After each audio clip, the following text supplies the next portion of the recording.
Jo crec que era molt important que Carmelina tinguera un documental, com tu has dit, és el primer documental que se li dedica a aquesta escritora.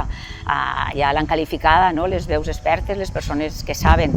realment del seu bagatge literari com la gran escriptora del segle XX. I nosaltres, l'equip que han fet aquest documental, i jo el que volíem era acostar-la a la gent, que no fora una escriptora silenciada, que fora una escriptora de tots, que se coneguera la seva veu lliure, rebel, íntima, suggeridora, divertida,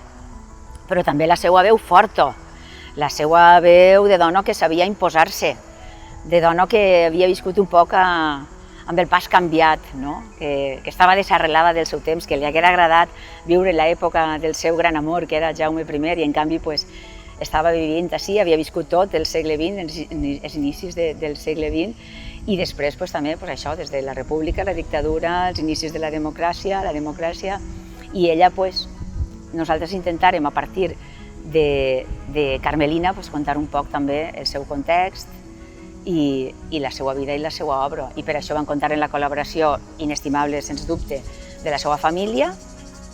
que ens van obrir les portes de sa casa i del seu cor, 3 dels seus 4 fills, Marisa,